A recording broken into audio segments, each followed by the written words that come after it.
Hello, I'm Sania Tyagi and I have qualified UGC NET JRF 2020 with 71.33%.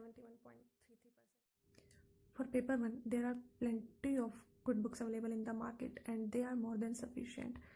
Personally, I would go for KVS Madan. It's a very good book, but don't restrict yourself to a single book or a single source.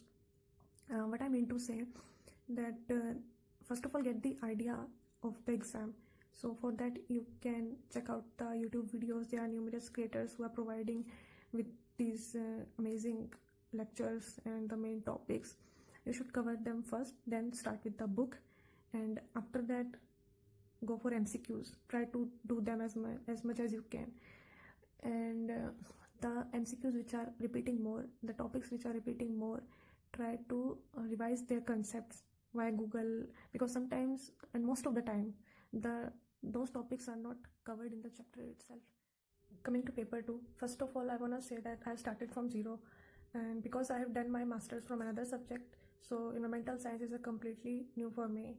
So I searched over the internet and found these two books that are best for environmental science in a concise manner.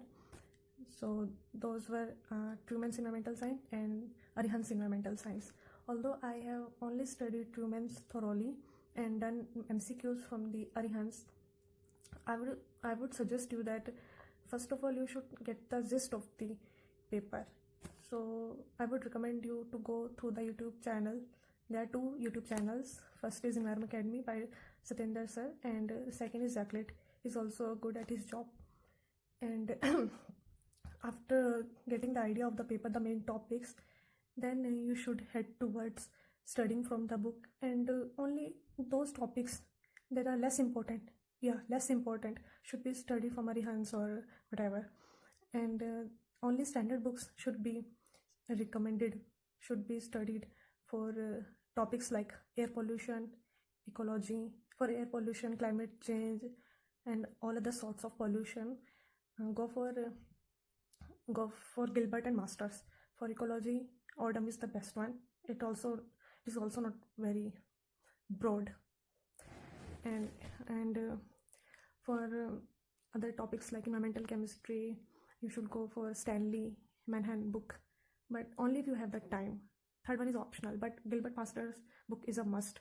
The numericals, they are also very good and should be studied. And always keep noting down whatever you have studied, because God forbid if you don't got yourself JRF this time, then they will definitely help you the next time.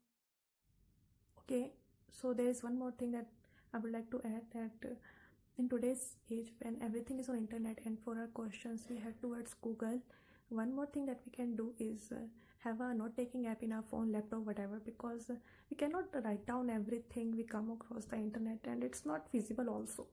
So in a app like I had Evernote, I just copy pasted those important points and inserted them with the photographs with the links, and those little things helped me at the last moment when I had to revise everything. And that Griha question that came in the exam, I remembered that one just because I have pasted that photo in my Evernote, and it helped me a lot, more than I expected. So yeah, it's a good little trick that we can all apply in our lives.